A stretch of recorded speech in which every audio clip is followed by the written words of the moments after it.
When you are a man going through an unwanted divorce and you have young children, it can be incredibly overwhelming. The emotions you're feeling are already overwhelming, and now you are essentially a single parent with these little kids whose emotions just come out in really big, loud, difficult ways. So this is an incredibly challenging time. There's a couple of big mistakes I see men making during this stage, but there's also a really simple fix that can be so beautiful. And I'm going to share a story with you in this video of a client who completely transformed his relationship with his 5-year-old daughter and went from her throwing like these big, huge, angry temper tantrums to them being like really close and actually enjoying each other's company.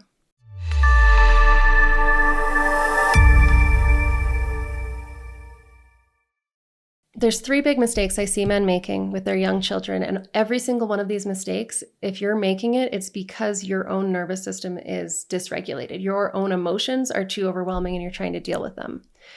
Right? Most of us, most people, are not taught the skill of effective emotional regulation, of regulating our nervous systems. And so if you're feeling overwhelmed by pain, by anger, by shame, by regret, by guilt, by resentment, by frustration, by anxiety and fear of the future and loneliness, if all of those emotions are just too much and your brain is spinning with these ruminating thoughts, wondering what your ex-wife is thinking and how you can get through to her and picturing her with a new partner, all of this is going on inside you. And now you have to be with a 5-year-old, right? Or a 2-year-old. And that 2-year-old is yelling and screaming or crying or fussing. It is just too much. Like the top blows off. Like there's no way to handle that when you're already like barely keeping the lid on what's happening inside of yourself. So when your system is dysregulated and you're overwhelmed, it leads to a couple of big things that have a big impact on your kid. One is not being able to play with them. Playing is how children learn. It's a part of how they learn how to regulate. And when you are so dysregulated yourself, you can't be in that playful place with them. So not playing with them. Another huge one is telling them not to cry or not to be sad or not to be angry. Right? And of course you do that because you're so overwhelmed with your own emotions. You're telling yourself that. You're like, dude, hold it together. Like, don't break down. You just got to get through this day. Like, don't think about tomorrow. Just be here now. Right? And so you tell your kids the same thing. You're like, look, don't be sad. It's okay. Don't cry. It's going to be all right. Don't get angry. Don't throw a tantrum. Right? And you're doing this out of love. But every time that you tell a child not to feel something they're already feeling, you are asking them to reject a part of themselves. You're teaching them to reject a part of themselves. Because what the child hears is, okay, daddy's saying I shouldn't cry, but oh my gosh, I feel so sad right now. Right? And so now they're struggling not to cry, but this emotion is there and they're like, it shouldn't be there. I shouldn't be feeling this. What's wrong with me? Why do I keep feeling this when he's telling me not to feel this? Right? And this is where we start to get self-esteem problems, anxiety, depression, because children are in this struggle with themselves because they're trying to do what you're telling them, but it's really, really hard because they have these big emotions.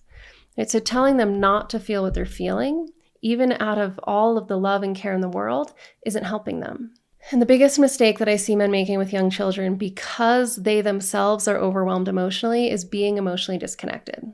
This happens when you don't have those nervous system regulation skills. You're feeling all of these big emotions. You can't handle them. They're frightening. They're painful. They're overwhelming. And if you don't have effective emotional regulation skills, your brain will try to regulate for you. But what it will do is disconnect you. It'll be like, this is too much. This is too big. Let's shut it down. Let's just not feel anything. And I do talk to a lot of men going through divorce who are like, I feel pretty numb. Or I feel empty. It's like there's this void in there where I just feel despair, hopelessness. And there's this kind of shutting down, disconnecting. One client told me it's kind of like all of the color has been sucked out of the world. Right? And so the brain, trying to deal with all this intense pain, tries to pull away and feel everything less, try to dull everything as much as possible. And this is the brain trying to cope with overwhelmingly painful emotions because you don't have the tools, you don't have the skill set that you need, you never learned it, to take those overwhelming emotions down to a manageable level. So the brain's like, all right, well, let's pull away from them. But now, not only are you a little bit disengaged from your pain, you're also disengaged from your joy, from your excitement, from your pleasure, from your love, from your affection, from your compassion. And your children will feel that. Your 2-year-old will feel that. Your infant will feel that. Your 5-year-old will feel that. They can tell that you're emotionally disengaged. And for a child, that's really scary. because children are dependent, especially young children. They really can't take care of themselves. They are relying on the adults around them to care enough to take care of them, right? To protect them, to feed them. So when they feel a caregiver disengaging emotionally, that's a really frightening thing for a child, because it feels like now I'm alone. And guess what? I can't survive alone, and I really need this person to come back.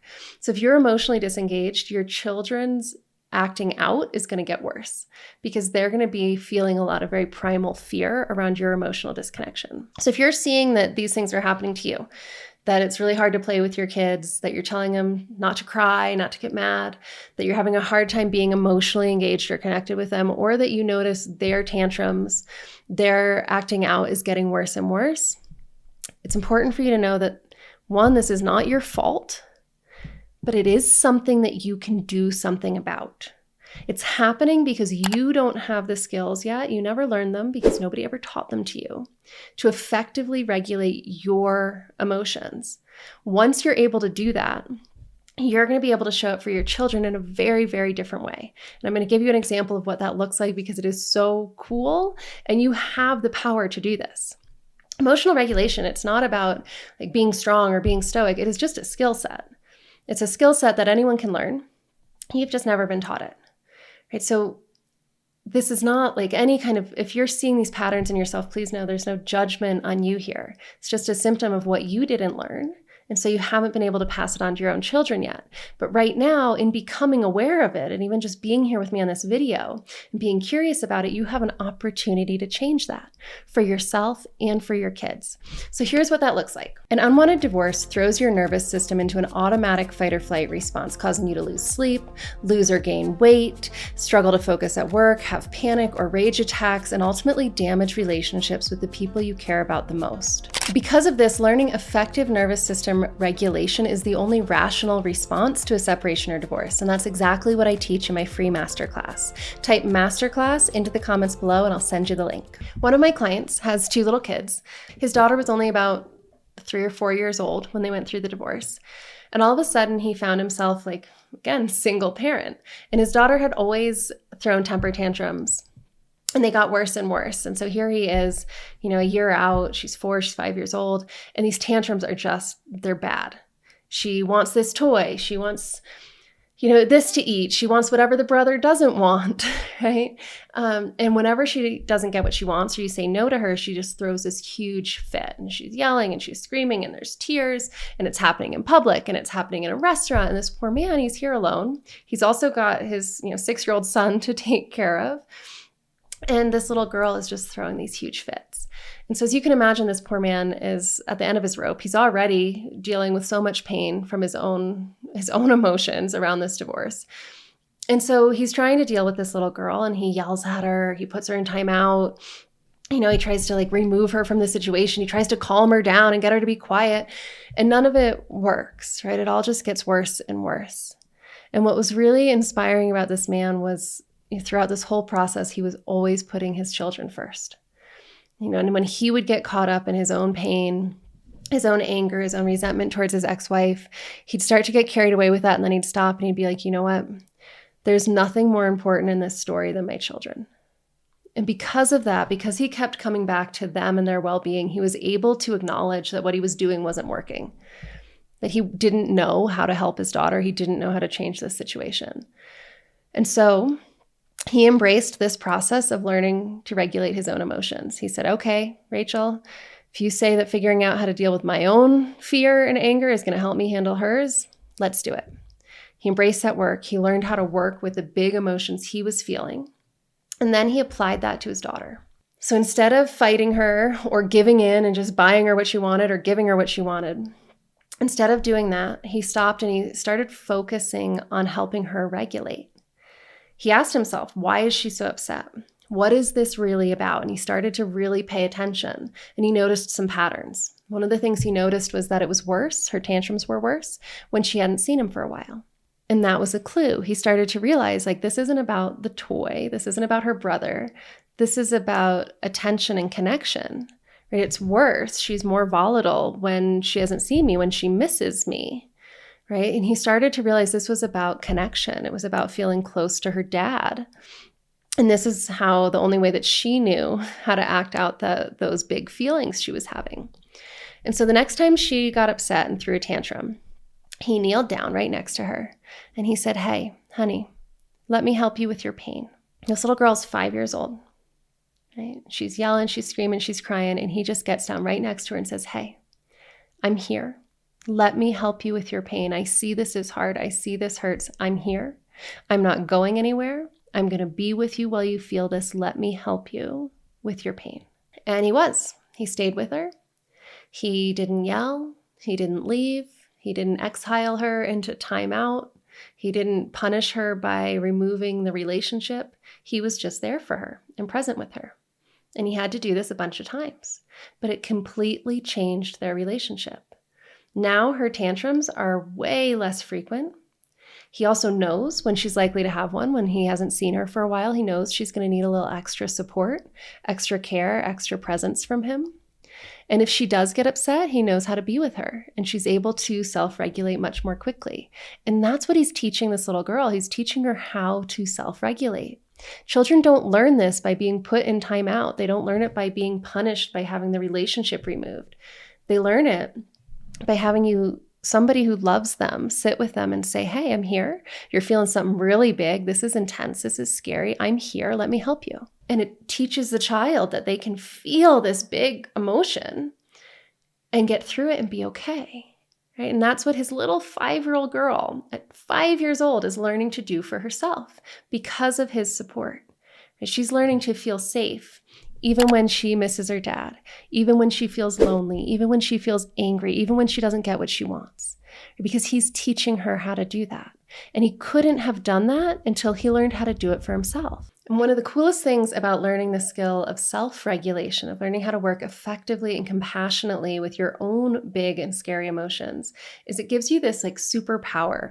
You are able to look at the people around you and see through their surface level behavior, see through their anger, their tantrums, their coldness, their argumentative, their nasty comments, like whatever people are bringing to the table. You're able to look behind it and have some insight into what's really going on.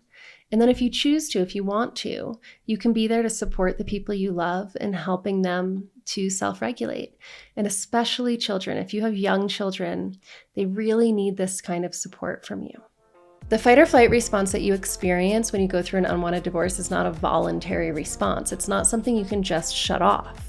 The impact of being in that involuntary state for too long can be really devastating. We're talking overwhelming emotions, shaking, heart palpitations, lashing out in rage, shutting down and withdrawing, being unable to show up at work, struggling to be present with your children, and finding yourself unable to trust or feel safe in the world. And all of these symptoms, they are not mental. This is part of a specific set of physiologic changes that happen in your body when you go into a fight or flight response. They happen when your nervous system is activated, and the symptoms go away when your nervous system comes back into balance.